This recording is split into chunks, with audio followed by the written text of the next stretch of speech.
Iluja est un faible perdant pathétique qui se réincarne mystérieusement en un œuf de dragon de bas niveau. Cependant, tout change lorsqu'il commence à vaincre les monstres pour passer au niveau supérieur jusqu'à devenir le dragon le plus puissant. Tout commence un jour où Iluja se réveille dans l'obscurité totale en se demandant où il se trouve et le mur devant lui se fissure, révélant une forêt à l'extérieur. Soudain, il entend une voix dans sa tête qui se présente comme la voix divine et révèle qu'il est un monstre de niveau, un appelé œuf de dragon qui mourrait si sa coquille était brisée. En entendant cela, le cerveau d'Aluja commence à s'effondrer. Alors il se retourne pour se vider la tête mais se heurte soudain à un terrifiant monstre vert. Pour échapper à une mort certaine, il conduit le ver jusqu'à une falaise et esquive son attaque avant de l'enfoncer dans le sol. Cette victoire donne à Aluja suffisamment de points d'expérience pour évoluer d'un œuf de dragon à un petit dragon qui ressemble à un Walmart Pikachu. La première chose qu'il remarque, c'est que toutes ses statistiques ont augmenté mais son estomac se met soudain à grogner. Il se rend compte que la seule façon de devenir plus fort est de consommer des protéines. Alors il se régale du ver mais hurle d'angoisse parce que son goût est pire que les aisselles de ta grand-mère. Le lendemain matin, Aluja se promène dans la forêt à la recherche d'une autre proie et trouve un monstre loup. Il s'est donc levé avec des combos de maîtrise du feu et a finalement dégusté un bon steak pour la première fois. Suite à cela, il commence à monter de niveau en traquant les monstres et en les mangeant. Un soir, Illusion cuisine certaines de ses victimes se sentant seul puisqu'il ne peut parler qu'à la voix divine, mais il entend soudain la voix de quelques humains à proximité, ce qui le rend heureux. Alors que les aventuriers entrent dans la forêt, Iluja s'approche d'eux et fait sa meilleure imitation de Tony Chopper en espérant qu'ils le câlineront parce qu'il est mignon. Cependant, l'un des aventuriers le frappe soudainement à la poitrine et le mage du groupe lui lance un sort de foudre qui le paralyse. Alors qu'Aluja a du mal à se relever, il se sent stupide d'avoir essayé de se lier d'amitié avec les humains alors qu'il est un dragon et il commence à implorer quelqu'un pour le sauver. Cependant, il finit par s'effondrer et l'aventurière Miria a pitié de lui. Elle empêche donc ses coéquipiers de le détruire. Elle utilise ensuite la magie pour le guérir et Alisha se sent si à l'aise avec elle qu'il joue le rôle d'Opossum même si sa paralysie s'est dissipée. Soudain, ils entendent les cris des coéquipiers de Miria et Alisha sans qu'un puissant monstre est à proximité. Il tient donc la cape de Miria pour l'empêcher d'avancer puisqu'il sait qu'elle n'a plus de pouvoir magique. Cependant, Miria court toujours devant, alors il se bat contre la douleur et se précipite pour sauver l'équipe de Miria, seulement pour voir un puissant dragon dominant leur corps inconscient. En consultant les statistiques de cette monstruosité, Illusion découvre qu'il s'agit d'un petit dragon de roche de rang C avec 103-107 points de vie et il commence immédiatement à paniquer. Il appelle Mireia mais le dragon le remarque et se précipite pour lui faire face. Alors que le dragon de roche attaque, Illusion parvient à s'écarter du chemin et il commence à se demander si la voix divine n'est pas en colère et l'attaque en l'appelant petit.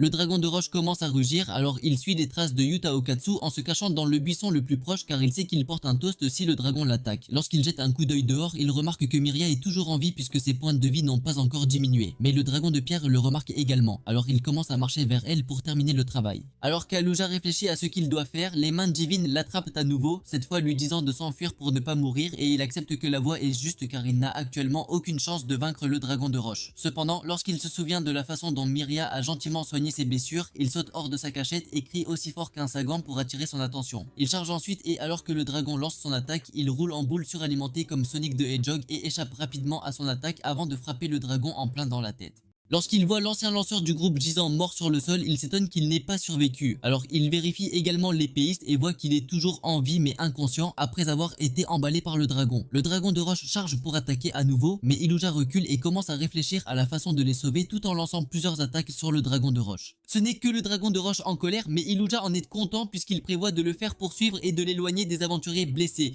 Cependant, le dragon utilise un sort de maîtrise de la terre pour renverser Iluja, et Iluja est stupéfait que la bête puisse l'attaquer même s'il était hors de portée. Il se rend compte qu'il ne peut pas survivre en évitant le dragon terrestre. Ainsi, quand il s'approche pour le manger, il saute et le frappe avec son poing enflammé, seulement pour que le dragon lance instantanément une magie de guérison sur lui-même. Alors que le dragon se guérit, Iluja saisit l'opportunité de porter Miria, mais il ne peut pas non plus sauver son camarade car il n'a pas le temps, alors il échappe aux attaques du dragon de roche et s'enfuit dans la forêt. En vérifiant Miria, Iluja remarque que sa santé a encore diminué en raison de la perte de sang et il essaie de lancer une magie de guérison mais se rend compte que cela le dépasse, alors il décide de se concentrer pour l'amener dans un endroit sûr. Alors qu'il renifle la zone, il remarque que des humains s'approchent de la zone, alors il court vers eux en la portant sur son dos. À ce moment-là, une meute de loups gris apparaît et commence à les poursuivre et les loups finissent par le coincer près d'un arbre. Alors il laisse tomber Miria et saute pour leur faire face. Lorsque Miria ouvre les yeux, elle voit Iluja bouger comme Mike Tyson, lançant de puissants coups de poing au loup gris et elle s'évanouit à nouveau. Plus tard dans la soirée, Iluja porte Miria avec son corps meurtri et se rend compte qu'il a atteint sa limite. Mais heureusement, il voit un village humain devant lui, ce qui le fait célébrer. Pour tenter d'appeler à l'aide, il se met à rugir aussi fort qu'il le peut et les villageois arrivent bientôt. Mais le considérant comme une menace, alors il lui poignarde dans la jambe. Il essaie de lui expliquer qu'il essaie de l'aider, mais tout ce qu'ils peuvent entendre, ce sont des sons de dragons, alors ils pointent leurs armes sur lui. À ce moment-là, il se rend compte qu'il n'arrive pas à les joindre, alors il laisse tomber Myria par terre en espérant qu'ils prendront soin d'elle et s'enfuit alors que les villageois surveillent Myria, Aluja se cache derrière un arbre soulagé que Myria survive. Et alors qu'il regarde sa blessure par arme blanche, il se rend compte que les humains ne le voient que comme un dragon, alors il s'éloigne. 2 jours plus tard, Myria se réveille dans la maison de son ami elfe Mariel, qui l'a aidé à retrouver la santé, et Mariel lui dit de se reposer encore. Myria pose des questions sur ses camarades Daz et Grant, mais Mariel révèle que Grant a été détruit par le dragon de roche et traite Daz d'imbécile pour s'être battu avec un dragon de roche. Lorsque Myria pose des questions sur l'état de Daz, Mariel dit qu'ils ne l'ont pas encore trouvé, mais elle suppose qu'il a été mangé et Myria se met immédiatement à pleurer parce qu'elle regrette de ne pas les avoir arrêtés plus tôt. Mariel la réconforte en lui tapotant la tête tout en lui rappelant que Daz n'écouterait personne, mais Myria se sent toujours malheureuse car elle sait qu'il n'était pas une mauvaise personne. Elle se souvient que Daz était le premier à tuer les monstres qui entraient dans leur maison, ce qui faisait que tous les garçons l'admiraient. Mais un soir, des imbéciles l'ont calmé en évoquant le fait qu'il ne pouvait pas vaincre un dragon de roche, alors il a juré qu'il le vaincrait. Quelques jours plus tard, il informa Myria que Mariel lui avait permis de traquer un dragon de roche avec son aide, mais elle affirma que c'était un mensonge car Mariel ne leur permettrait jamais de s'en prendre au monstre le plus dangereux du monde. Cependant, Daz lui a rappelé qu'il mourrait si elle ne venait pas, alors elle a finalement accepté de les suivre à condition qu'ils rentrent à la maison si les choses devenaient dangereuses. De retour dans le présent, Mariel la félicite d'être arrivée au village avec des blessures aussi graves. Mais Myria révèle qu'elle a été transportée dans la forêt par quelqu'un après avoir été assommée par le dragon. Mariel dit que son histoire est ridicule car ce qu'elle a entendu c'est qu'ils l'ont trouvée inconsciente à la périphérie du village en train d'être attaquée par un monstre et qu'un gars nommé Grégory l'a chassée. Elle suggère que Myria a perdu la mémoire après l'attaque, mais Myria se souvient clairement qu'Eluja s'est battu pour elle. Alors elle demande à quoi ressemble le monstre. Cependant, Mariel dit qu'elle ne l'a pas vu car il s'est enfui avant son arrivée et Myria commence à se demander si c'est le dragon qu'elle a rencontré. Pendant ce temps, Eluzia se réveille complètement guéri de ses blessures et il décide de devenir plus fort. Un peu plus tard, il accumule des points d'expérience en détruisant un grand groupe de vers noirs et il atteint finalement le niveau 25. La voix divine l'informe qu'il a de nouveau atteint son exigence d'évolution et lui propose quelques options parmi lesquelles choisir tout en expliquant les pouvoirs et les limites de chacun d'eux. Au cours des explications, elle lui présente une forme de dragon appelé jeune dragon de la peste qui est l'invité d'un dragon maléfique qui sème le désastre.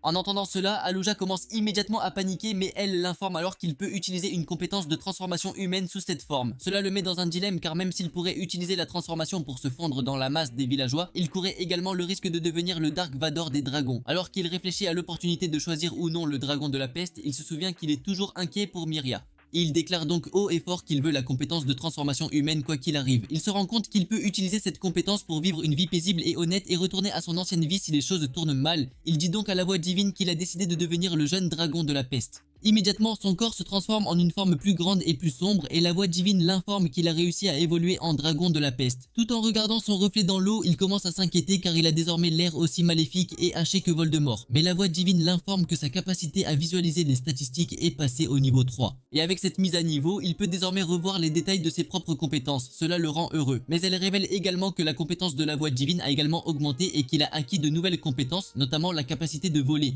Alors qu'il commence à célébrer, elle l'informe qu'il a maintenant plusieurs caractéristiques horribles comme des crocs, une haleine malade et des griffes devenant paralysantes, ce qui le déprime. Lorsqu'il pose des questions sur la compétence de transformation humaine, elle se tait soudainement. Alors il commence à la harceler avec des questions jusqu'à ce qu'elle lui dise qu'elle ne peut pas lui fournir cette information puisqu'il n'est qu'au niveau 3. Après la disparition de l'écran d'information, Alusia se couche et se sent ennuyé d'avoir acquis des compétences sombres au lieu de la transformation humaine qu'il souhaitait, mais il décide de vérifier les détails lui-même. Il demande à la voix divine dont la voix est derrière la compétence de voix divine, mais elle répond qu'elle ne peut pas lui révéler cette information à son niveau. Alors il lui pose des questions sur une autre compétence appelée poudre d'écailles de dragon.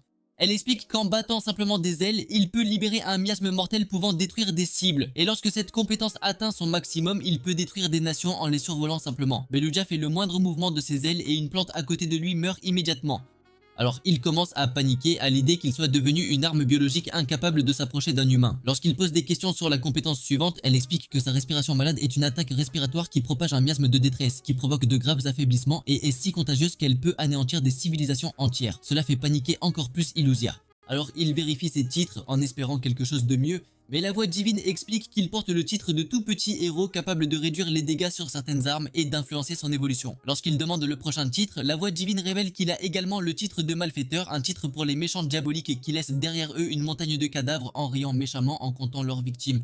Sous cette forme, les dégâts sont légèrement augmentés pour les attaques de type sombre, ce qui rend l'apprentissage des sorts de magie blanche plus difficile. Cela réduit également le taux de récupération globale et a une influence majeure sur le chemin d'évolution. En entendant cela, Belushi s'écrase, qualifiant cela de pire compétence qu'il ait jamais vue et commence à implorer la voix divine de le ramener à l'état de nouveau-né innocent.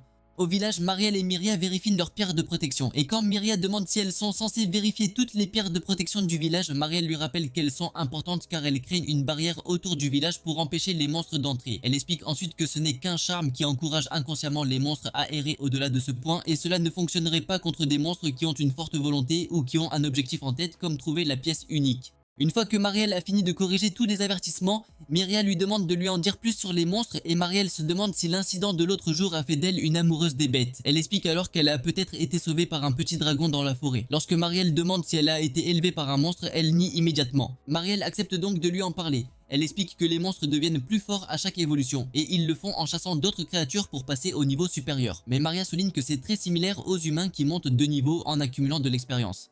Mariel est d'accord avec elle mais révèle que différents monstres ont des niveaux maximum différents et une fois qu'ils atteignent leur maximum, ils évoluent vers un monstre d'un rang supérieur. Ils répètent ce processus et prennent des formes plus puissantes au fil du temps. Après avoir parlé un peu de leur passé, Mariel dit à Myria que des personnes spéciales apparaissent de temps en temps et peuvent entendre une voix divine qui partage des informations sur tout, y compris les héros et la science, et elle avertit que chaque monstre est poussé à rechercher le pouvoir et à devenir plus féroce. Elle prétend que même si le dragon lui sauvait la vie, la prochaine fois qu'ils se croiseraient, il ressemblerait à quelque chose de plus terrifiant et l'attaquerait. Mais Myria est effrayée, alors elle lui demande d'arrêter. Cependant, Mariel lui conseille de ne pas avoir d'attente étrange à l'égard des monstres car ils incarnent un instinct de combat, ce qui les rend incompatibles avec les humains. Pendant ce temps, Iluja déclare qu'il montera de niveau très rapidement et deviendra un héros au lieu d'un roi démon afin qu'il puisse utiliser la transformation humaine et se rendre au village humain pour revoir son méchant. Soudain, un monstre araignée apparaît et le frappe avec une sangle et il riposte avec un souffle de flamme mais finit également par se brûler. Remarquant que le monstre s'est blessé, Baluja le frappe à plusieurs reprises avec ses griffes de venin paralysantes, faisant couler du sang. Mais il est stupéfait qu'il ait encore la moitié de ses points de vie. Il se rend compte qu'il est cuit, alors il commence à rouler. Mais l'araignée le poursuit, alors il essaye de s'envoler mais tombe au sol et recommence à rouler. Alors qu'il avance, la voix divine l'informe que sa compétence de roulis a augmenté et qu'il voit une falaise devant lui, alors il saute au-dessus et atterrit de l'autre côté. Cependant, l'araignée saute également de l'autre côté et recommence à le poursuivre. Il voit un loup devant lui, alors il l'écrase et gagne des points d'expérience. Alors que plusieurs autres monstres apparaissent, Iluja les détruit tous et monte de niveau à plusieurs reprises jusqu'à ce qu'il atteigne le niveau 8. Lorsqu'il s'arrête enfin pour combattre l'araignée, celle-ci libère un brouillard empoisonné dans la zone et Iluja remarque que l'araignée attend qu'il meure. Il réalise donc une performance d'acteur de niveau Brad Pitt tout en faisant semblant d'être empoisonné. Lorsque l'araignée se lance dans une attaque, il la retient avec son souffle de flamme et la termine avec un coup de queue. Alors quelle est la prochaine étape? Ne me laisse pas en suspens, où est celle de la transformation humaine? Ce soir-là, il trouve une grotte dans la forêt et en fait sa nouvelle maison. Pendant ce temps, Myria demande à Mariel la permission de retourner dans la forêt pour retrouver Dos, mais elle refuse et promet d'envoyer la guilde vérifier à la place. Le lendemain matin, Alucia trouve un monstre visqueux, mais lorsqu'il essaye de lire ses statistiques, son cerveau s'effondre soudainement. Alors qu'Alucia se demande ce qu'est le monstre, le discount Rimuru attaque soudainement. Alors il court dans la forêt pour se protéger. Alors qu'elle se cache derrière un arbre, Alucia commence à paniquer. Mais il se calme lorsqu'il se souvient que les statistiques du monstre n'ont rien de spécial et décide de laisser tomber. En se promenant dans la forêt, il trouve un étrange pot au sol et décide d'en faire son support de stockage de pommes. Mais soudain, le pot révèle sa véritable forme de monstre et commence à l'attaquer. Sa compétence de visualisation des statistiques lui permet de découvrir que le monstre s'appelle une porte-tortue et il essaye d'attaquer avec un poing enflammé mais son attaque ne fait aucun dégât. Il déclenche alors une rafale de coups de queue qui réduisent drastiquement ses points de vie. Cependant, le monstre du pot se guérit tout seul. Alors il puise dans le côté de son méchant et jette le monstre du pot dans l'océan, lui permettant de gagner une tonne de points d'expérience et d'atteindre un nouveau niveau. Alors qu'il commence à célébrer, la voix divine ruine une fois de plus la fête en l'informant qu'il a reçu le titre de roi ignoble et que son titre de malfaiteur a augmenté. À ce moment-là, toute une armée de monstres du pot apparaît et Iluja se rend compte que celui qui l'a vaincu a fait appel à des alliés dans ses derniers instants. Les monstres du pot fusionnent sous leur forme Megazord, mais Aluja attrape celui du haut et le lance sur les autres avec tellement de force qu'ils se brisent tous et la voix divine l'informe qu'il a maintenant acquis une compétence appelée météorite. Elle mentionne également qu'il a gagné une tonne de points d'expérience et doublé son niveau et que toutes ses compétences de base ont également atteint de nouveaux niveaux. Cependant, Aluja se sent triste d'avoir cassé les pots car il avait l'intention de les utiliser pour faire des affaires, mais il les rassemble quand même pour pouvoir se régaler de la chair à l'intérieur. Alors qu'il se promène dans la forêt, il se demande pourquoi il n'a pas débloqué la transformation humaine à son niveau élevé. Et comme il ne lui reste plus que 10 niveaux avant sa prochaine évolution, il se demande s'il lui faudra vraiment autant de temps pour l'apprendre. Soudain, il entend des bruits de pas approcher mais se rend compte qu'ils ne ressemblent à rien de ce qu'il a entendu auparavant. Alors qu'il se cache derrière un arbre, il aperçoit un ours passer mais remarque que quelque chose ne va pas. Il a donc demandé à la voix divine ses statistiques. Cependant, la voix divine dit que les statistiques ne peuvent pas être lues car le monstre est trop loin. Mais elle mentionne également que les détails du monstre peuvent être visualisés. Il choisit donc cette option. Un écran pop apparaît l'informant que le monstre est un ours d'argile. Et la voix divine explique qu'il s'agit d'un monstre de rang D plus fabriqué à partir de nuages et que c'est une bête puissante avec une capacité de récupération élevée. Comme c'est le même rang qu'Eluja, il se demande s'il peut le vaincre s'il jette les mains. Mais il se rend compte que c'est un monstre fait d'argile et est excité à l'idée de le mouler dans un pot après l'avoir vaincu. Quoi ? Il grimpe tranquillement sur un arbre et saute dedans pour une attaque sournoise, mais l'ours le repère et ouvre son corps pour l'avaler. Beluga saute immédiatement et commence à s'écraser, affirmant qu'il s'agit d'une menace de niveau Sukuna. Et l'ours essaie d'attaquer, mais il s'écarte et l'attaque par derrière. Alors qu'il vérifie les statistiques de l'ours, il est heureux que son attaque lui ait enlevé une grande partie de ses points de vie,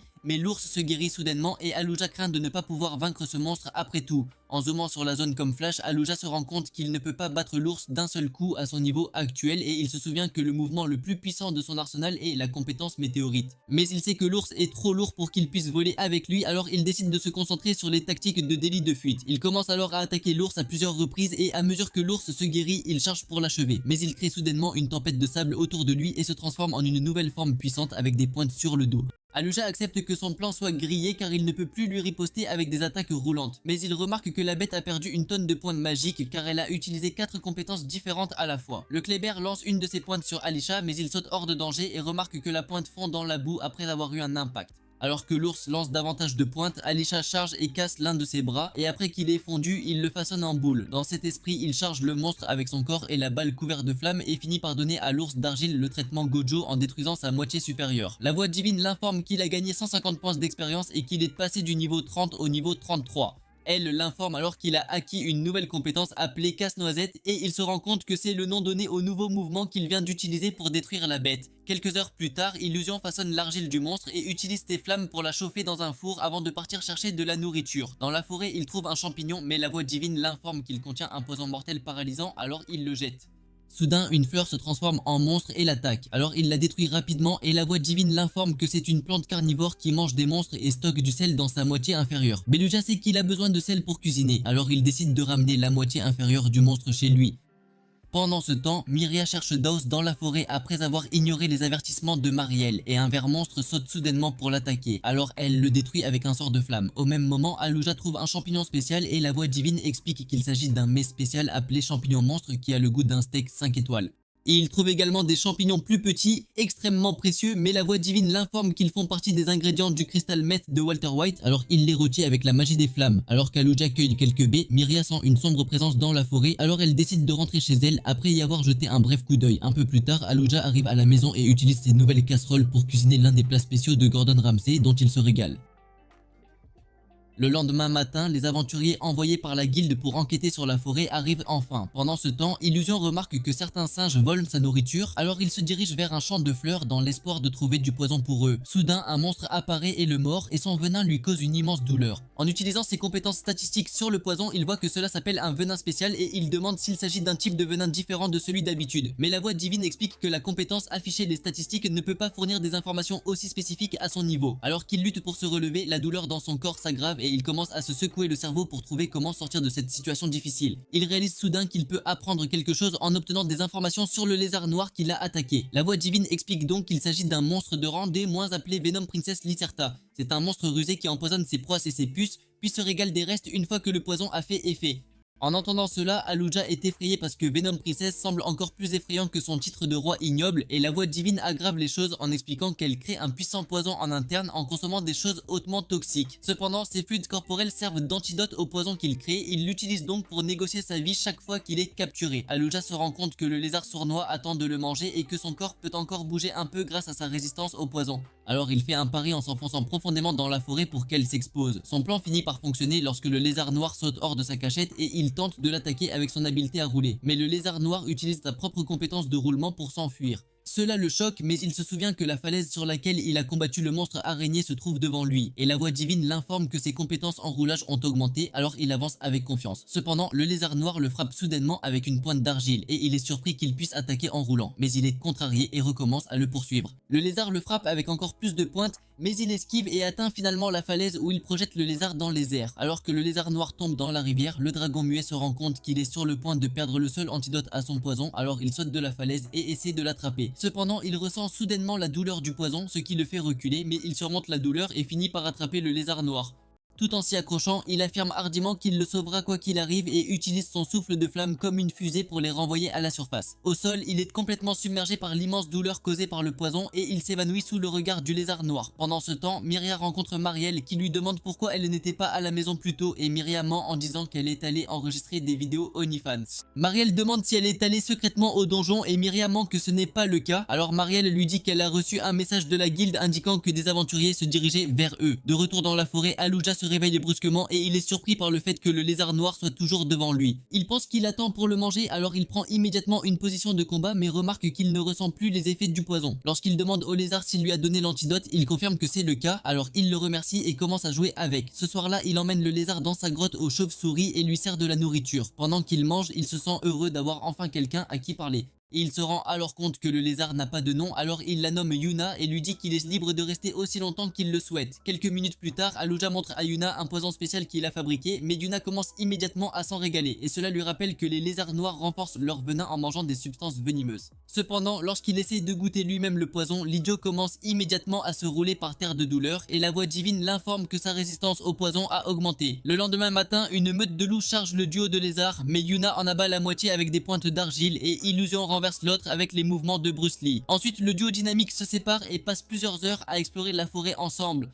Ce soir-là, Yuna dort sur Illuja et il se rend compte que la vie est devenue beaucoup plus confortable pour lui. Le lendemain matin, Illuja emmène sa nouvelle petite amie Barry à la chasse et elle le conduit à un champignon effrayant que la voix divine identifie comme un champignon venimeux de rang B. Même si Yuna avait prévu de s'en régaler, Illuja le brûle entièrement et lui dit de trouver quelque chose de moins dangereux à manger. Mais la petite amie toxique se met en colère et commence à l'attaquer. Soudain, un monstre à deux têtes apparaît et la compétence d'observateur d'Illuja révèle qu'il a des statistiques surpuissantes et des compétences brisées, et il essaye de reculer. Mais Yuna lui raconte un plan qu'elle a élaboré. Suivant ce plan, Yuna roule vers un arbre, attendant d'infuser le monstre avec son poison pendant qu'Alucia charge pour attirer l'attention du monstre. Alors qu'Alucia essaye de frapper la bête, elle l'effraie avec une attaque de morsure et utilise la magie de la gravité pour l'alourdir. Le monstre commence alors à charger sur lui, mais Yuna le fait exploser avec une pointe d'argile, provoquant la désactivation de la magie, ce qui permet à Aluja de tirer une puissante explosion de flamme sur la bête. Cependant, la bête se régénère instantanément et Illusion découvre que le visage triste du monstre utilise la magie, tandis que le visage en colère utilise des attaques physiques. Alors que le visage triste se prépare à utiliser un sort puissant, Illusion charge mais le visage en colère lui mord le bras. Cependant, Illuja cloue le visage triste avec une coupe supérieure, ce qui crée une ouverture permettant à Yuna de mordre la bête et de lui infuser son poison. La bête tente de se régénérer mais la barre de santé ne cesse de baisser. Ainsi, le visage en colère mord le visage triste pour arrêter le flux de poison. Soudain, la tête coupée du visage triste commence à les attaquer et poursuit Yuna au plus profond de la forêt. Alucia s'engage alors dans un match de lutte avec le corps de la bête et utilise son mouvement de casse-noix pour lui écraser la tête dans le sol. Il commence alors à prier pour la sécurité de Yuna puisqu'elle est la seule amie qu'il ait au monde et quand il voit du sang sur le sol, il commence à l'appeler désespérément. Soudain, Yuna sort des buissons, l'air ensanglanté et faible. Lorsque la tête du monstre tente d'attaquer à nouveau, Illuja la détruit avec un coup de poing Muda Muda et la voix divine l'informe qu'il a augmenté de niveau et a maintenant acquis la compétence d'évolution humaine. De retour au village humain, Marielle montre à Myriel un livre avec les différentes sortes de monstres et lui dit que seuls les héros et les saints peuvent les détruire, mais les aventuriers arrivent soudainement. Un peu plus tôt, les deux aventuriers, Meltia et Yuno, se promènent dans la forêt. Et Yuno demande à Meltia pourquoi elle a accepté une quête de rancée avec seulement elle comme compagne au lieu d'attendre que les autres membres viennent. Meltia explique que c'est plus facile si c'est elle qui est en partenariat avec elle, car elle peut simplement fuir si les choses deviennent difficiles. Cependant, Yuno se plaint de ne pas être très sûre de pouvoir gagner du temps.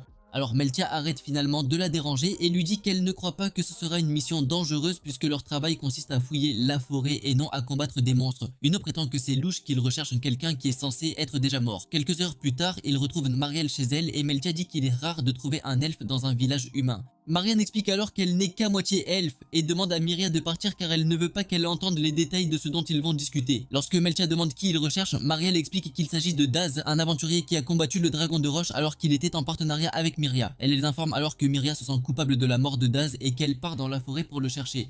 Et c'est pourquoi elle veut qu'il confirme qu'il est mort. Après le briefing, Meltia et Yuna se dirigent vers la forêt et Meltia suggère que la meilleure solution serait de retrouver le cadavre de Daz et de signaler qu'ils n'ont trouvé aucune personne suspecte. Pendant ce temps, Alucia place des herbes sur Yuna inconsciente pour l'aider à guérir plus rapidement et l'aborde avant de quitter la grotte.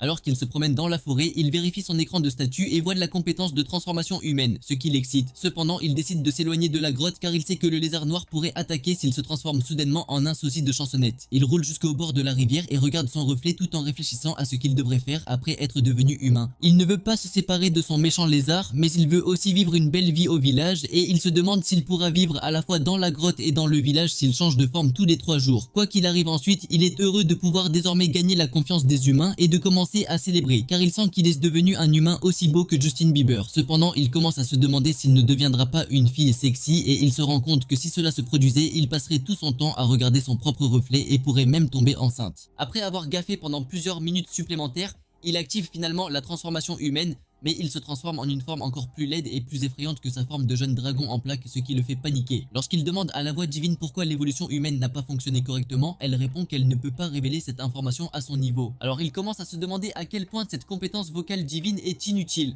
En regardant ses statistiques, il remarque que ses pouvoirs d'attaque et de défense ont été réduits de moitié et que son pouvoir magique chute facilement. Il se transforme donc à nouveau en forme de dragon. Pendant ce temps, Yuno et Meltia réussissent à détruire un monstre araignée et explorent la forêt pendant encore plusieurs heures jusqu'à ce qu'ils trouvent la grotte d'Iluj. Alors qu'il regarde les structures qu'il a moulées, Yuno commence à se demander s'ils adorent les dragons. Mais Meltia dit qu'elle n'a entendu parler d'aucune religion de ce genre, mais elle peut dire qu'elle est imprégnée d'une magie puissante. Lorsqu'ils entrent dans la grotte, ils voient toutes les baies qu'Iluja a empilées et Yuno suggère de les ramener à la maison. Mais Meltia prétend que c'est une mauvaise idée car la grotte pourrait servir de cachette aux voleurs. Soudain, il voit Yuna les regarder, ce qui les prépare au combat, mais elle s'enfuit soudainement. Lorsque Yuna demande ce qu'était Yuna, Meltia explique que c'est une princesse venimeuse qui pourrait les détruire d'une seule bouchée et suggère de quitter la grotte. Dehors, Yuna raconte à Aluja ce qui se passe, mais il dit qu'il est déjà au courant car il les a vus entrer dans la grotte et a remarqué que Meltia est une femme chevalier, tandis que Yuna a des oreilles et une queue de chien. Il sait qu'il le prendrait pour un monstre errant dans la grotte s'il entrait, alors il active sa transformation humaine avec l'esprit qu'il l'identifierait comme un chiot humain puisque les demi-humains existent. Lorsque les dames sortent, il les salue sous sa forme de monstre, mais elles sont terrifiées et lui lancent des attaques, provoquant la disparition de sa transformation. Voyant qu'il est un dragon de la peste, Meltia dit à Yuno de s'enfuir avec elle car ses points magiques sont déjà épuisés. Et Aluzia essaie d'expliquer qu'il est humain mais ils n'écoutent pas. Les filles arrivent bientôt dans un endroit éloigné de la grotte et Yuno demande à Meltia si elles doivent retourner au village, mais Meltia dit qu'ils n'ont encore rien à signaler et qu'ils auront besoin de plus de main d'œuvre s'ils veulent enquêter plus en profondeur. En entendant cela, Yuno suggère de recruter leur équipage habituel et Meltia décide de les appeler après avoir quitté la forêt. Le lendemain matin, Iluja parle à Yuno des singes qui continuent de voler leur nourriture et lui demande de fabriquer un poison puissant qu'il pourra utiliser pour leur donner une leçon. Alors elle verse tout un tas de poison dans un pot. Quelques heures plus tard, Iluja applique le poison sur leur nourriture et les suspend dehors en attendant l'arrivée des singes. Lorsque les singes mangent la nourriture, ils sont instantanément paralysés par le poison, ce qui permet à Iluja de les attaquer. Cependant, ils se soignent et l'entourent, mais le duo dynamique de lézards élimine leur équipe en quelques secondes. Soudain, l'argent utilise un sifflet pour appeler son chef, qui ressemble à une version déformée de King Kong, et Iluja remarque qu'il est à égalité avec lui sur la base des statistiques, mais il remarque également qu'il possède une compétence qui peut renforcer ses partisans. Il décide d'en finir rapidement avec un coup de flamme, mais les singes le bloquent et commencent à l'attaquer. Alors Yuna les fait exploser avec des pointes d'argile. Alors que le singe boss charge vers eux, Yuna l'enfonce avec son corps qui roule, mais le monstre la jette dans un arbre. Alors qu'Iluja la surveille, la voix divine l'informe que le singe patron est un chef singe de rang D qui a évolué au fil des combats, et Iluja remarque qu'il a de la télépathie, alors il essaye de négocier avec le chef singe. Cependant, le chef singe n'accepte pas ses conditions, alors il le défie en duel et il accepte. Après que Yuna ait guéri le singe empoisonné, les autres singes la prennent en otage pour qu'elle n'affecte pas le duel. Lorsque le duel commence, Alucia frappe le chef singe avec un barrage d'attaques roulantes, mais le chef singe les tank et entre dans son état ultra instinct. Le vilain chimpanzé commence alors à frapper Iluja, alors Iluja décide d'abandonner la magie et de lui donner la main. Après avoir échangé des coups pendant plusieurs minutes, Iluja renverse le chef singe d'un coup puissant et juste au moment où il croit avoir gagné, le chef singe l'assomme d'un uppercut. Quelques heures plus tard, Iluja se réveille dans la grotte et Yuna commence à célébrer le retour de son mari. Après s'être souvenu des événements du duel, il invoque immédiatement un écran de statut et voit qu'il a maintenant augmenté de niveau. Cela lui fait comprendre qu'il a gagné le duel. Alors il célèbre et câline Yuna pour l'avoir ramenée à la grotte. Lorsqu'il lui demande comment elle l'a ramenée, elle lui montre que les singes sont là et Bro pense qu'ils sont là pour venger leur patron. Alors que les singes dansent devant lui, Iluja se rend compte qu'il se comporte comme s'il était leur nouveau patron. Il vérifie donc ses compétences et constate qu'il a désormais le titre de chef de clan. Cela fait que ses cellules cérébrales et demi-restantes indiquent finalement qu'il est devenu leur patron en battant le chef singe et Yuna essaie de les combattre. Mais il lui dit que les singes ne veulent pas se battre mais veulent plutôt être ses disciples. Il explique que c'est une chance pour eux puisqu'ils peuvent simplement laisser les singes faire tout le gros travail et Yuna est d'accord. Alors elle se calme enfin. Un peu plus tard, les singes rassemblent un gros lot de frites pour Eluzia. Et tandis qu'Elusia les loue, Yuna devient jalouse. Lorsque les singes ont demandé à ce que la viande séchée soit accrochée à la corde, Elusia leur permet de la manger, ce qui la rend encore plus salée. Tout en les regardant manger de la viande séchée, Elusia décide de partir à la chasse pour reconstituer son stock de viande séchée. Plus tard dans la journée, Elusia prépare un nouveau lot de viande séchée et il remarque que le singe est curieux à ce sujet. Il décide donc de lui apprendre à préparer la viande séchée afin qu'il puisse lui aussi se détendre pendant que les singes s'occupent de la cuisine. Après avoir appris au singe comment le préparer, il lui dit de l'essayer. Mais alors que le singe joue avec les ingrédients, il remarque que sa petite amie jalouse se promène en colère. Après son départ, Iluja se sent soulagé de pouvoir désormais laisser la fabrication des viandes séchées aux singes, mais il se rend compte qu'il n'a rien à faire maintenant que les singes s'occupent de la chasse. Comme il a désormais plus de colocataires, il se rend compte qu'il doit stocker plus de nourriture, alors il décide de fabriquer d'autres pots. Quelques minutes plus tard, Aluja est en train de marteler de l'argile pour fabriquer un nouveau pot et le singe montre de l'intérêt, alors il lui demande de le rejoindre. Il se souvient alors qu'ils ont une compétence appelée agilité et qu'ils ont aussi des doigts fins, ce qui signifie qu'ils seraient meilleurs que lui pour travailler l'argile. Alors il montre au singe comment fabriquer le pot. Il demande ensuite au singe d'en fabriquer un également et quand il sort, il voit Yuna essayer désespérément de faire de la poterie. Alors il lui dit qu'elle ne peut rien faire avec ses petites mains et ses petits pieds, ce qui la rend tellement frustrée qu'elle s'enfuit. Peu de temps après, Iluja enseigne au singe comment fabriquer des pelles et d'autres équipements manuels avec de l'argile. Et ce soir-là, il leur confie la tâche d'élargir la grotte. Tandis qu'il le salue, il est heureux qu'il s'agisse d'outils utiles, mais Yuna se sent triste. Le lendemain, Meltia et Yuna mangent ensemble dans un restaurant et Yuna évoque le fait que leur équipe n'est pas encore arrivée.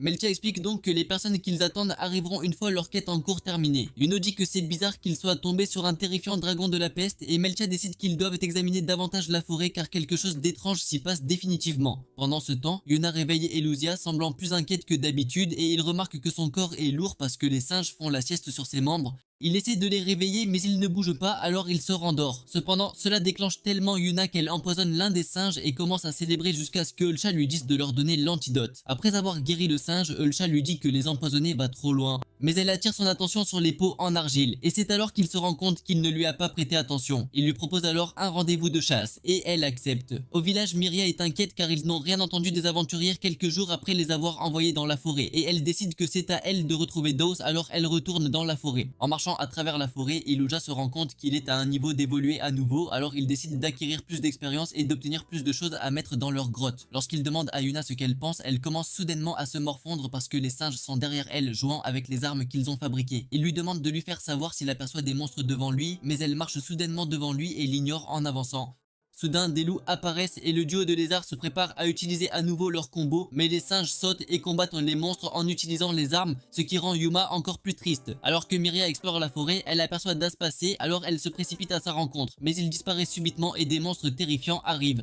Pendant ce temps, Aluja commence à expliquer à Yuna, s'excusant d'avoir accordé plus d'attention aux singes qu'elle et soulignant qu'il est maintenant leur maître. Mais elle se sent toujours triste, alors il lui promet que la prochaine fois, ce sera juste eux deux. En entendant cela, elle redevient enfin heureuse et commence à le câliner. Alors il lui dit qu'elle est la personne la plus importante de sa vie. Soudain, ils entendent Miria crier dans la forêt et Iluja reconnaît instantanément sa voix, alors il se prépare à aller la sauver. Il se souvient de la dureté avec laquelle les humains l'ont traité lorsqu'il a essayé de l'aider la dernière fois. Il demande donc à Yuna de rester derrière et roule aussi vite que possible pour sauver Miria. Cependant, Yuna roule juste à côté de lui mais finit par se heurter à un gros rocher, ce qui fait chuter ses points de vie. Alors qu'Aluja tente de partir pour sauver Miria, Yuna essaie de le retenir mais il s'excuse auprès d'elle et se précipite quand même, la laissant en larmes. Pendant ce temps, Miria est entourée de monstres d'Elden Ring et l'un d'eux saute pour l'attaquer mais Iluja le repousse. Il se rend compte qu'elle ne peut pas le reconnaître mais il décide quand même de se battre pour elle. Et la voix divine l'informe que les loups utilisent leur troisième œil sur la tête pour partager des informations entre leurs clans. Alors qu'il essaye de lire leurs statistiques, il remarque qu'il y a un problème, mais il continue de détruire tous les monstres loups. Lorsqu'il essaye d'aider Miria à se relever, elle est terrifiée et lui crie de rester à l'écart. Alors il essaye d'expliquer que c'est le même gars qui l'a sauvé. La voix divine commence soudainement à le mettre à jour, alors il s'effondre et c'est alors qu'elle le reconnaît comme le petit dragon qui l'a sauvé. Elle commence alors à communiquer avec lui dans la langue de Nezuko et ils commencent à s'amuser ensemble. Mais soudain, une autre meute de loups arrive, alors Aluja s'enfuit avec Miria sur le dos. De retour au village, Grégory rencontre Mariel et l'informe que lui et ses hommes ne peuvent pas trouver Mariel après l'avoir recherchée dans tout le village. En entendant cela, Mariel la traite d'idiot pour s'être dirigée vers la forêt. Lorsque Grégory demande à aller la chercher, Mariel dit qu'elle le fera elle-même et lui demande de regarder à nouveau autour du village juste pour être sûr car il y a une chance que Miria se cache en jouant avec ses jouets de plaisir. Sur une falaise proche de la forêt, Meltia et Yuno rejoignent les autres membres de leur escouade et l'archer de l'équipe Jack prétend que la forêt ne semble pas très dangereuse à ses yeux, mais Yuno lui rappelle tous les fruits étranges qu'ils ont trouvés dans la grotte. Une méchante blonde du groupe nommée Romina évoque également le fait qu'ils ont trouvé un dragon en plaque et Meltia leur dit que la raison pour laquelle elle a appelé des renforts est qu'elle a réalisé qu'il était trop dangereux d'explorer avec la file debout. Lorsqu'il demande s'il est temps de commencer les recherches, Meltia répond que ce n'est pas parce qu'ils doivent d'abord se rendre au village pour rencontrer le client et obtenir l'autorisation d'emménager avec toute l'équipe. Pendant ce temps, Alusia continue de fuir aussi vite que possible les loups tandis que Miria essaie de communiquer avec lui et il remarque un champ rocheux devant lui, ce qui le rend heureux car il peut désormais les affronter sans craindre qu'ils ne l'entourent ou n'attaquent Miria. Après avoir placé Miria derrière un rocher, il demande au chien poilu de venir en chercher. Et alors qu'il se jette sur lui, il en fait frire un tas avec son souffle de flamme. Le loup restant tente de l'attaquer mais il lui lance un puissant coup de couteau qui l'envoie directement dans l'au-delà. Tout en regardant leurs cadavres, Iluja se demande pourquoi les loups n'ont jamais essayé de battre en retraite et la voix divine l'informe qu'il ne peut pas gagner de points d'expérience car il a atteint son niveau maximum. Alors qu'il s'éloigne avec Miria, une étrange substance liquide sort de l'œil de l'un des loups. Tout en transportant Miria à travers la forêt, Iluja se demande s'il peut amener Miria dans la forêt car la dernière chose qu'il veut c'est que ce qui s'est passé la dernière fois se répète. Il commence à se demander ce que Miria faisait dans la forêt, même si elle sait que c'est aussi dangereux que le continent noir. Et elle essaie de lui parler mais il se sent frustré de ne pas pouvoir la comprendre à cause de la barrière de la langue. Indépendamment de cela, il décide de l'emmener à l'endroit le plus sûr, le plus proche du village et Miria le tient fermement tout en le remerciant de l'avoir sauvé. Mais il l'a réellement entendu cette fois, alors il commence à célébrer. Cependant, la voix divine gâche le moment en lui demandant s'il est prêt à voir toutes les options disponibles pour son évolution et il accepte. Ainsi, la voix divine lui présente 4 options différentes. En parcourant les options, Beluja est surpris qu'il n'y ait pas d'évolution de dragon de la peste parmi elles, même s'il est actuellement un dragon de la peste.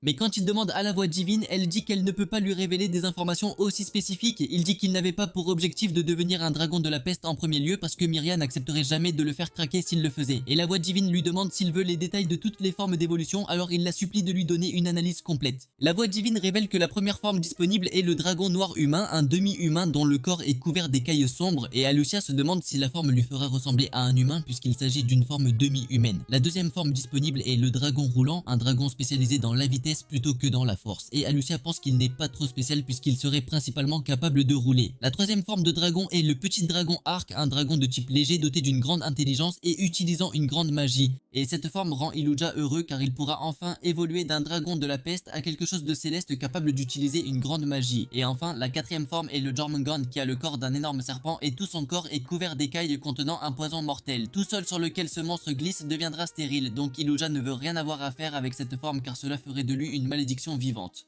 Miria montre soudainement du doigt et dit quelques mots qu'il ne comprend pas, mais il suit son exemple et l'emmène à une cascade à proximité. Alors que Myriad boit de l'eau, Iluja réfléchit à ses options et exclut complètement Jormungand. Même s'il aime la capacité de rouler du dragon roulant, il pense que cela finira par être un cirque. Le véritable dilemme pour lui se situe donc entre le petit arc et le sombre dragon humain, car il estime que ces deux formes lui permettront de se fondre dans la masse des humains. Alors qu'il se secoue la tête pour prendre une décision, Miria le surveille soudainement et cela le surprend tellement qu'il s'éloigne. Pendant ses jappements, il l'entend se présenter sous le nom de Miria, ce qui le rend heureux. Et à mesure qu'elle lui parle davantage, il commence à l'entendre plus clairement. Et la voix divine lui annonce que sa maîtrise de la langue grecque s'est améliorée. Quelques heures plus tard, Miria lui explique qu'elle cherche quelqu'un et il essaye de lui demander des détails, mais elle ne le comprend pas. Il utilise donc le langage des mains.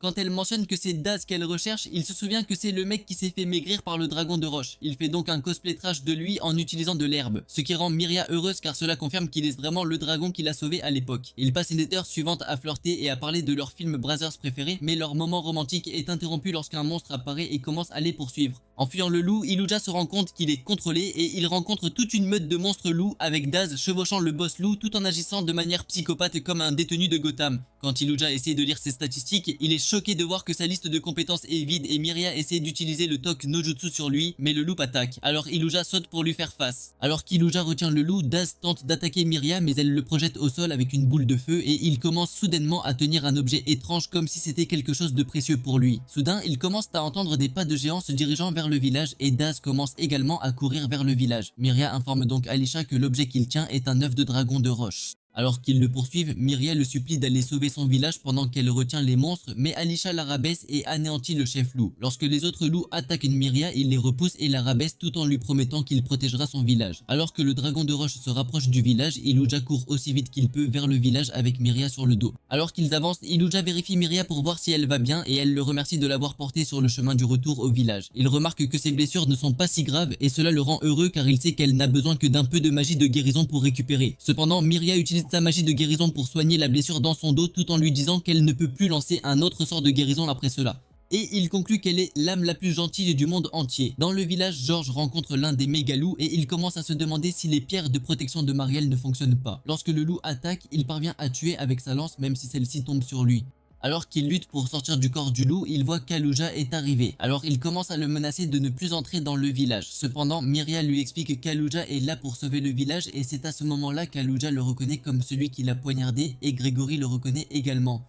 Alors qu'Alisha soulève le cadavre du loup du corps de Grégory, Myria explique que même s'il ressemble maintenant à une version Temu de Toothless, c'est une personne très gentille et amicale avec les humains. Grégory demande s'il essayait d'aider Myria Bach lorsqu'ils se sont rencontrés dans le passé, et après qu'elle ait confirmé qu'il l'était, il sourit en disant qu'il est difficile de croire qu'il existe des dragons de la peste qui aident les humains. Avec sa main sur sa poitrine, il s'excuse humblement auprès d'Aluja et explique qu'il n'avait aucun moyen de connaître ses véritables intentions lors de leur première rencontre, et Aluja commence à sauter de joie parce que Grégory s'est avéré être un gars tellement raisonnable. Aluja lui répond par un grognement, ce qui le rend confus. Alors Myria explique qu'Aluja peut les comprendre, ce qui le rend encore plus choqué. À ce moment-là, ils entendent un bruit fort à proximité que Grégory identifie comme étant le dragon de roche et Myria lui demande s'il a vu Dawes, alors il explique que Dawes a lancé ce loup sur lui et s'est enfui tout seul. Myria l'informe alors que Dawes envisage d'amener un dragon de roche dans le village en utilisant son œuf comme appât et qu'ils doivent l'arrêter par tous les moyens nécessaires. Alors qu'elle se prépare à partir avec Iluja, Grégory demande à l'accompagner et explique que les choses pourraient devenir compliquées si les villageois paniquent à la vue d'Iluja, alors ils lui permettent tous les deux de monter à bord. Ils traversent le village en courant et les gens perdent la tête lorsqu'ils voient Iluja, mais ils se calment lorsqu'ils voient que Grégory et Myria les chevauchent.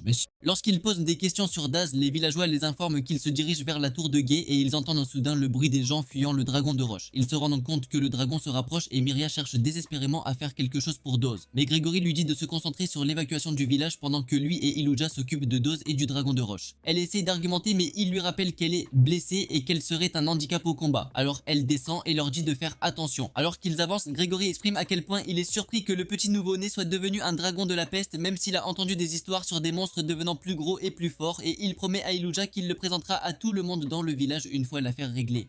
Il demande ensuite à Iluja d'être ami avec lui, ce qui rend Dragon Boy si heureux qu'il commence à imaginer que tout le monde l'accepte à bras ouverts après avoir vaincu le dragon. Pendant ce temps, Daz rit d'un air menaçant après avoir tué un fermier dans sa volaille, et les autres villageois lui demandent de poser son épée, mais il refuse. Soudain, Grégory arrive avec Lucia et un villageois demande pourquoi il chevauche soudainement un Pokémon sombre. Il explique alors que Lucia est leur allié. Cela choque tout le monde, mais il leur assure que lui et Lucia s'occuperont de Daos et dit à tout le monde de sortir de là car un dragon de roche approche. Alors que les villageois courent pour sauver leur vie, Daz attaque soudainement Grégory, le force à tomber et charge pour frapper Aluja. Cependant, Aluja le part dans les airs et l'envoie voler avec un coup de poing. Tout en le maintenant au sol, Aluja essaie de l'achever mais se rend compte que le rendre invivant ne ferait que faire de lui un véritable monstre. Alors il l'endort à la place.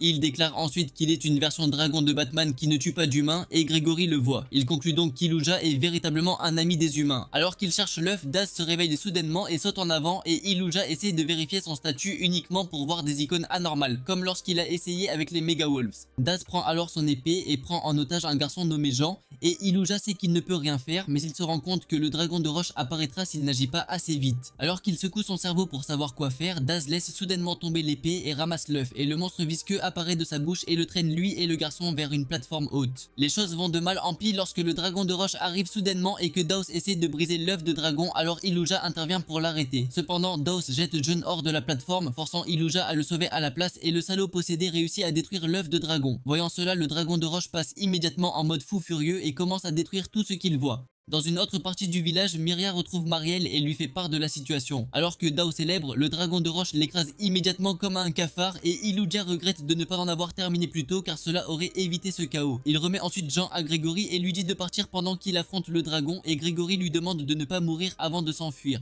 Après son départ, Iluja consulte les statistiques du dragon de roche et voit qu'il est bien plus fort qu'auparavant, mais il décide de donner à tout le monde le temps de s'échapper. Il charge ensuite pour une attaque et le dragon tente de contrer avec un coup de queue, mais Iluja esquive et tente quelques attaques de flammes sur le dragon de roche. Mais aucun d'eux ne lui cause de dégâts. Il utilise donc son attaque de météorite. Cependant, le dragon stoppe facilement ses attaques et le jette au sol. Alors que le dragon de roche arrive pour l'achever, Iluja accepte qu'il soit cuit, mais Grégory et quelques autres hommes se présentent pour le soutenir. Alors que les hommes détournent l'attention du dragon, Iluja réussit à lancer un puissant coup de queue, mais constate que cela endommage à peine le dragon.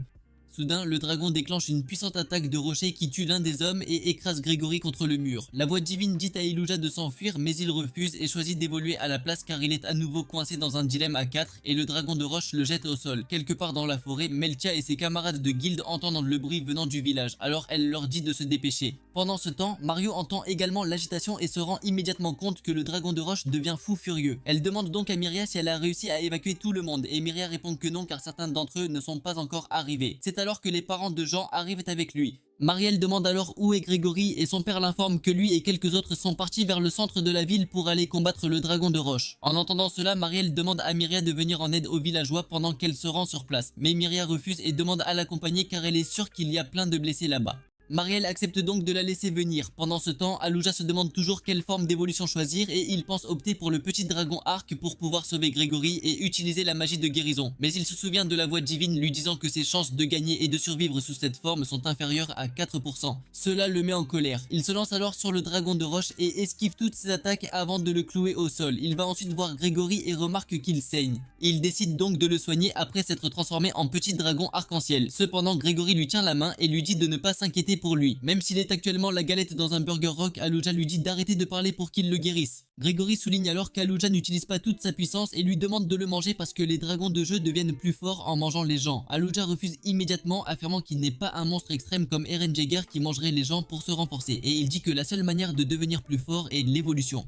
Cependant, à ce moment-là, il se souvient de la discussion précédente qu'il avait eue avec la voix divine au cours de laquelle il avait découvert qu'il n'y avait pas d'évolution du dragon de la peste. Et Grégory explique que la raison pour laquelle il ne peut pas battre le dragon de roche est qu'il est différent et plus héroïque que les monstres normaux. Il place ensuite la griffe d'Aluja sur son cou et supplie le garçon dragon de sauver le village. Et les larmes coulant de ses yeux, Aluja lui coupe la tête. La voix divine l'informe qu'il ne peut pas gagner de points d'expérience car il a atteint son niveau maximum. Mais tous ses titres maléfiques ont augmenté et il se rend compte qu'il n'y a plus de retour en arrière désormais. Lorsqu'elle lui a demandé s'il voulait voir l'arbre de l'évolution, Aluja a immédiatement accepté. Elle lui montre donc une évolution du dragon de plaque qui est aussi puissant et destructeur que Kurama et est l'un des 3 grands monstres calamités au monde. Sans hésitation, Aluja choisit cette forme pour sa nouvelle évolution et son corps se transforme instantanément en un dragon de la taille d'un titangin si terrifiant que l'un des villageois qui l'aperçoit s'enfuit instantanément vers Gun. Aluja jure qu'il protégera le village avec le pouvoir de sacrifice que Grégory lui a donné. Ainsi, lorsque le dragon de roche tente de l'effrayer avec un rugissement, il rugit en retour avec plus d'intensité et ils commencent leur affrontement épique. Aluja essaye de retenir le dragon de roche mais le poids est trop lourd pour lui alors il vole dans les airs et lance une attaque tranchante. Cependant, il remarque que le dragon de roche a stoppé l'attaque avec sa peau dure, alors il le conduit vers un champ dégagé où il déclare qu'il va le vaincre. Pendant ce temps, Marielle et Myria arrivent et commencent à chercher Aluja et Grégory. Alors le villageois de tout à l'heure, Boris, sort de sa cachette et leur dit qu'Aluja a fait mourir Grégory. Myria doute de lui mais il leur dit que le dragon noir a décapité Grégory et a évolué vers une forme plus grande avant de se déplacer vers l'est pour combattre le dragon de roche. En entendant cela, Myria commence à paniquer mais Marielle lui dit de se calmer et de se concentrer sur la guérison de tous les blessés autour. Pendant ce temps, Aluja donne des coups de poing au dragon de roche et celui-ci tente de contrer avec son attaque terrestre. Mais Aluja l'esquive et le fait exploser avec quelques coups de vent. Cependant, il remarque que ses attaques ont à peine ébranlé le dragon de roche. Il demande donc à la voix divine si elle a des faiblesses et celle-ci lui répond qu'il ne peut pas accéder à cette information à son niveau. Il décide alors de commencer à cibler la tête du dragon de roche et après une rafale d'attaque, il parvient à lui écraser les yeux. Le dragon de terre commence soudainement à se diriger vers le village, alors Aluja le retient et commence à libérer son poison d'aile, mais il remarque que cela n'affecte pas le dragon de roche. Il remarque alors que le coup du dragon de roche est plus fin que le reste de son corps, alors il commence à le frapper avec tous ses mouvements les plus puissants jusqu'à ce qu'il meure finalement. Alors qu'Alucia a du mal à se relever, Myria arrive et essaie de lui poser des questions, mais ils sont immédiatement interrompus lorsque Mario lui lance un sort magique au visage et appelle Myria pour qu'elle s'éloigne du monstre qui a assassiné Grégory. Cela choque Myria, mais elle défend toujours son papa dragon, affirmant qu'il doit y avoir un malentendu. Cependant, elle commence à tousser à cause du poison de dragon qu'il émet, ce qui fait comprendre à Alisha qu'il est devenu un monstre qui ne peut plus être avec les humains. Alors il la pousse vers Marielle et s'envole. Quelques heures plus tard, il s'assoit au bord du rivage pensant au temps qu'il a passé avec Myriam, ce qui le fait pleurer et remettre en question toute son existence. Pendant ce temps, le groupe d'aventuriers arrive au village et ils sont choqués de voir que le dragon de roche a été détruit. Mais Yuna informe Meltia qu'elle sent une présence humaine à proximité. Tandis que Myria soigne les villageois, elle se demande pourquoi Aluja a fait ce qu'il a fait, mais Meltia arrive avec son groupe et leur demande ce qui s'est passé avec le dragon de roche. Marielle explique qu'un dragon de pierre et un dragon de jeu se battaient, mais Yuno souligne qu'elle ne peut pas voir le dragon de jeu, alors Marielle lui dit de ne pas s'inquiéter car il s'est envolé dans la forêt après avoir tué le dragon de roche. Lorsqu'elle pose des questions sur leurs villageois, Marielle dit que la plupart d'entre eux ont été évacués en toute sécurité vers le West Side.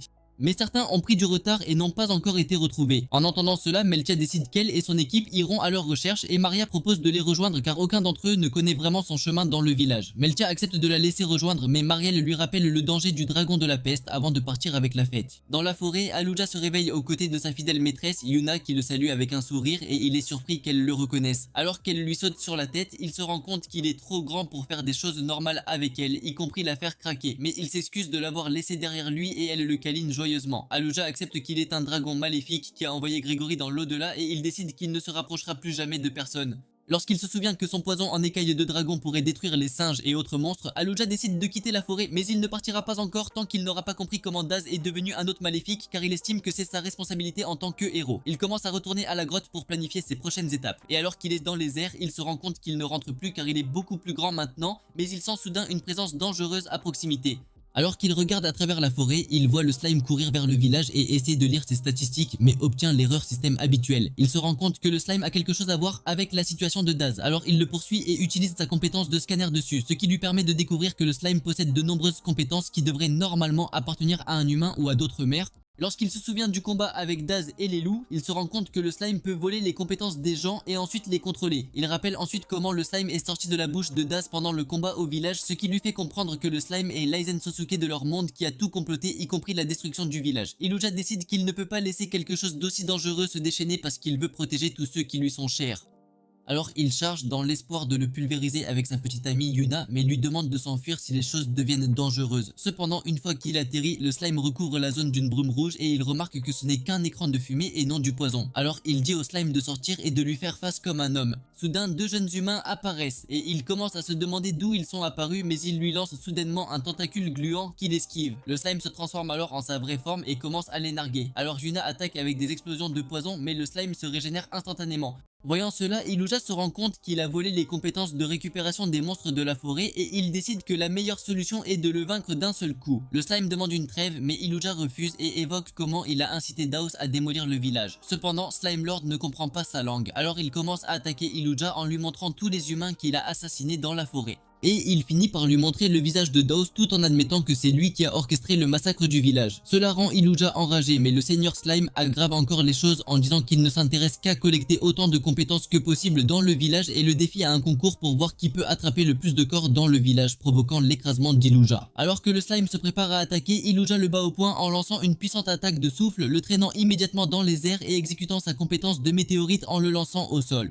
La voix divine l'informe que sa compétence en météorite s'est améliorée, il sent donc que le combat est terminé. Mais le slime réagit soudainement et remonte vers la falaise sous la forme d'un monstre araignée. Au village, les aventuriers amènent les villageois blessés qu'ils ont trouvés à Marielle et elle demande à Myria si elle fait toujours confiance au dragon de la peste. Myria dit qu'elle est sûre qu'il y a un malentendu car Iluja ne deviendrait jamais violent de cette façon et elle pense qu'il y a une bonne raison pour laquelle il a tué Grégory et l'a attaqué avec du poison, c'est pourquoi elle veut le revoir une fois de plus pour apprendre la vérité. En entendant cela, Marielle lui rappelle que les humains et les monstres ne pourront jamais se comprendre et affirme qu'elle ne la laissera pas mourir sous sa surveillance. Mais Meltia conseille à Marielle de la laisser faire et propose qu'elle et Marielle l'accompagnent pour rencontrer Iluja. Au début, Marielle n'est pas sûre de la décision, mais lorsque Meltia jure de risquer sa vie pour les protéger, elle finit par accepter.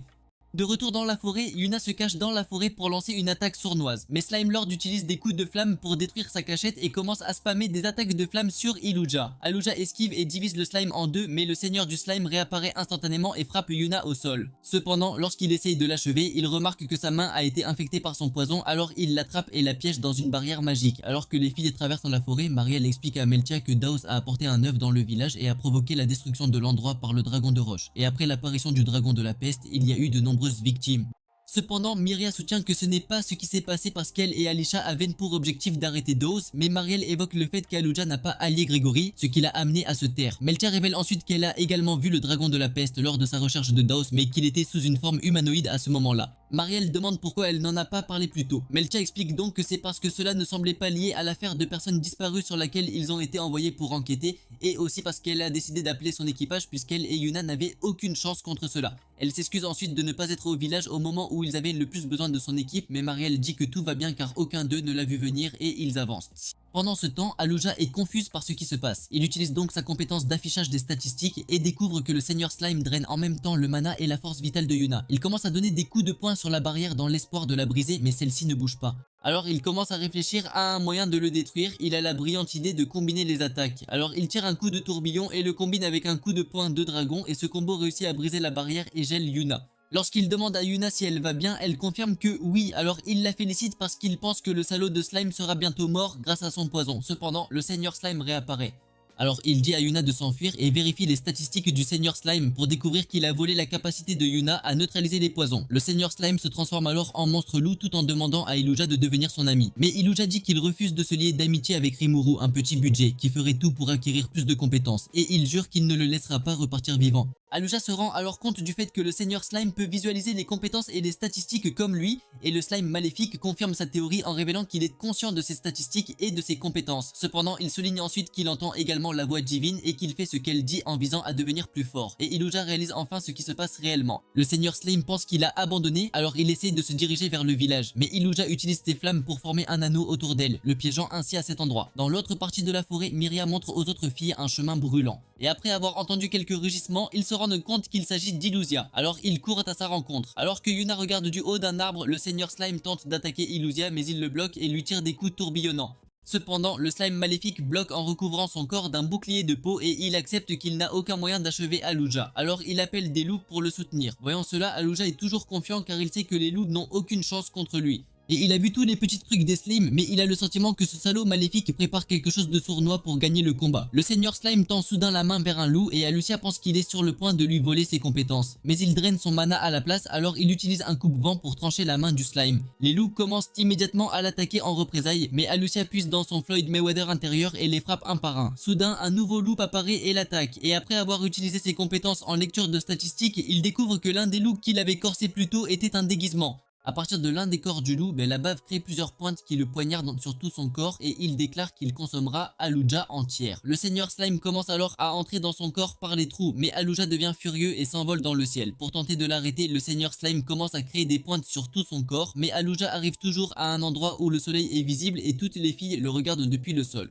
Soudain, Aluja maintient le slime en place et commence à tomber dans le cadre de sa plus grande attaque casse-noix à ce jour. Le Seigneur Slime l'avertit qu'il ne pourra pas survivre à l'impact. Mais Iluja dit qu'il ne se soucie pas de ce qui lui arrive et charge à toute vitesse jusqu'à ce qu'il touche le sol. Les filles trouvent son corps inconscient dans la vallée en contrebas, mais une rivière coule soudainement et l'emporte. Myria commence à crier son nom les larmes aux yeux, mais Marielle la frappe et lui dit de se calmer puisqu'ils ne peuvent plus rien faire d'autre. Quelques heures plus tard, les filles retournent au village et Marielle demande à Marielle de se reposer à la maison car elle a enduré beaucoup de choses. Après que Marielle soit partie pleurer dans sa chambre, Marielle dit aux aventuriers qu'elle a toujours eu envie d'explorer le monde et leur a demandé de l'emmener avec eux.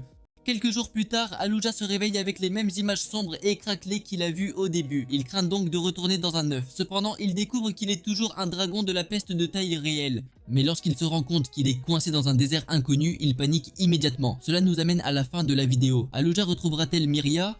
Faites-le nous savoir dans les commentaires ci-dessous. Et si vous voulez plus de récapitulatifs d'animés comme ceci, abonnez-vous à la chaîne et regardez cette vidéo à l'écran.